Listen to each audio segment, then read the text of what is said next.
Meus pais tentaram dar minha herança para sua filha favorita, mas meus avós tinham uma reviravolta surpreendente e reservada. Sou um homem de 28 anos, que vem de uma família com uma longa e complicada história de favoritismo. Minha irmã mais nova, Amy, de 25 anos, sempre foi a preferida dos meus pais, especialmente do meu pai, desde a infância. Essa parcialidade só piorou à medida que crescemos. Amy era a criança de ouro. Desde as minhas primeiras lembranças, nossos pais organizaram festas de aniversário elaboradas para ela, incluindo pintores faciais profissionais, um castelo inflável e até um zoológico interativo. Quando eu tinha 5 anos e ela 2, para o meu aniversário, tive apenas um bolo comprado em loja e um pequeno jantar em família naquele mesmo ano. Isso ajudou a definir o tom dos anos seguintes. As diferenças ficaram mais claras conforme envelhecíamos. Amy sempre recebia os brinquedos mais novos, as melhores roupas e mais atenção. Lembro-me de economizar por meses a minha mesada para comprar uma bicicleta nova quando tinha 10 anos. Amy quis uma também e fez um escândalo quando a viu.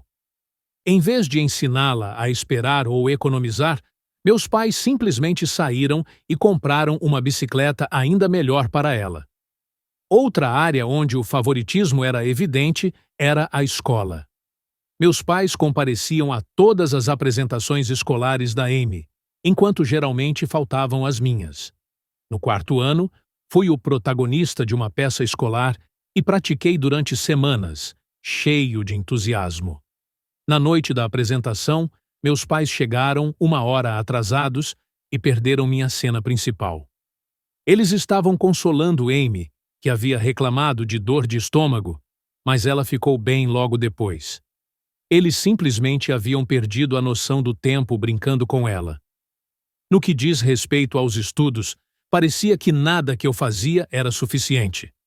Participei do clube de matemática, tirei notas máximas no ensino médio e até conquistei o 1º lugar em uma feira de ciências regional. Mas meus pais mal notaram essas conquistas. No entanto, quando Amy tirou um B+ em uma prova da sua pior matéria, eles fizeram um jantar comemorativo e compraram um celular novo para incentivá-la a continuar melhorando. O ensino médio foi particularmente difícil. Em busca da aprovação dos meus pais, me envolvi em diversas atividades extracurriculares, além de manter uma média de 4.0, nota máxima. Fui editor do jornal da escola e capitão do time de debates.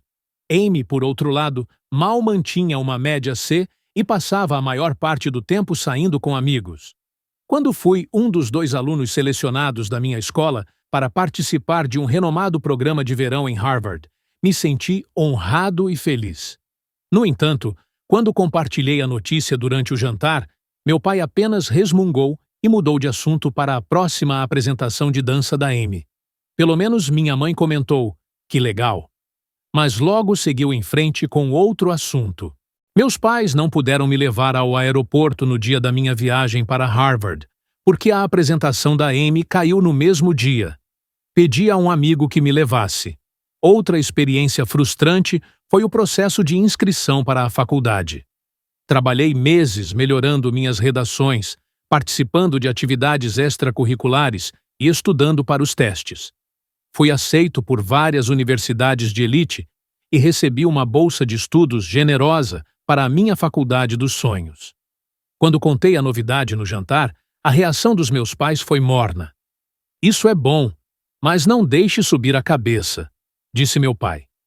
"A faculdade não é tudo. Apenas lembre-se de nós quando se tornar um grande empresário", acrescentou minha mãe. Por outro lado, quando Amy mal conseguiu se formar no ensino médio e decidiu não ir para a faculdade, meus pais a elogiaram por conhecer a si mesma e desafiar as expectativas sociais. Eles até compraram um carro para ela como presente de formatura. Emocionalmente, esse favoritismo persistente me afetou muito. Durante a adolescência e o início da vida adulta, sofri com ansiedade e depressão. Comecei a fazer terapia na faculdade e percebi que as ações dos meus pais não eram minha culpa.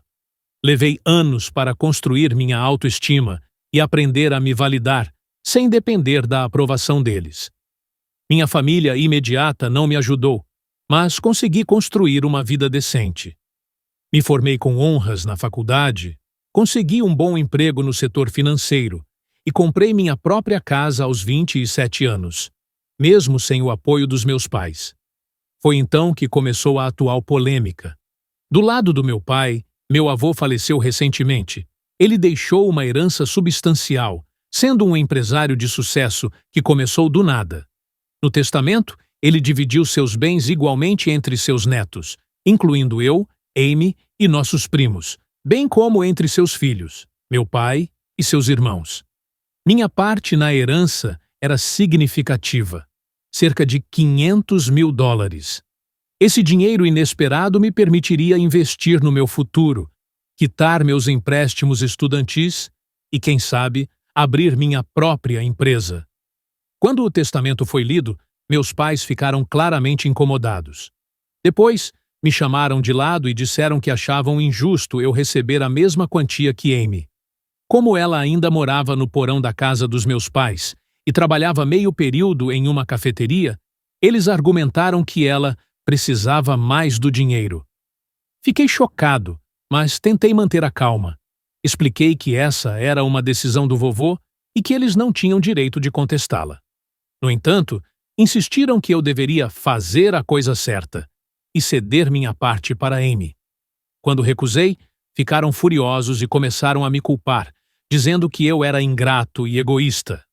Meu pai relembrou todas as vezes em que ele me ajudou, como pagar por um aparelho ortodôntico necessário ou me deixar morar em casa durante a faculdade, coisas básicas que qualquer pai faria. Ele convenientemente ignorou o fato de que eles compraram um carro para Amy e continuam sustentando-a até hoje, aos 25 anos. A situação ficou ainda mais séria quando meu pai, que era o executor do testamento, decidiu que ele próprio interpretaria a intenção do vovô e daria toda a minha parte para Amy. Ele alegou que era isso que o vovô teria desejado se soubesse da nossa situação única. Fiquei arrasado. Isso não era apenas ilegal, mas também uma prova de como meus pais me desvalorizavam. Felizmente, minha avó paterna ficou indignada ao saber da situação e agiu rapidamente. Descobrimos que, anos atrás, meus pais já haviam tentado convencer meu avô a deixar tudo para Amy, mas ele se recusou. Ele acreditava que todos os netos deveriam ser tratados de forma justa e incluiu uma cláusula no testamento estabelecendo que qualquer pessoa que contestasse a distribuição equitativa perderia sua parte. Com essa informação, confrontei meus pais, que ficaram sem argumentos. Minha avó entrou em contato com os outros executores do testamento e um advogado, além dos irmãos do meu pai, que ficaram igualmente indignados com a atitude dele. No fim, a vontade do meu avô foi respeitada e meu pai foi removido do cargo de executor. Eu recebi minha herança integralmente. Meus pais, no entanto, não aceitaram bem a situação. Disseram que eu deveria ter resolvido isso dentro da família e me acusaram de destruir a relação familiar. Meu pai ameaçou me deserdar completamente e até disse que eu não seria mais bem-vindo em sua casa. A briga dividiu a família. Alguns primos me apoiaram, compreendendo o histórico de favoritismo. Outros acharam que eu deveria ter cedido para manter a paz. Amy, por sua vez, se mostrou desconfortável, mas nunca questionou nossos pais. Ela apenas disse: "Mamãe e papai sabem o que é melhor." No entanto, nos meses seguintes, Amy começou a refletir sobre a situação e até decidiu usar sua parte da herança para pagar uma faculdade. Nossa relação melhorou muito e hoje nos apoiamos mutuamente. Minha mãe, após muita insistência da minha avó, começou a fazer terapia e reconheceu parte dos erros do passado. Já meu pai continua irredutível. Apesar da dor, me sinto fortalecido. Pela primeira vez na vida, me impus e exigi respeito. Isso é assustador, mas também libertador. Obrigado por assistir. Se você ainda não se inscreveu, por favor, faça isso e aperte o sino de notificação para ficar atualizado com mais chocantes histórias da vida real que podem estar acontecendo ao seu redor.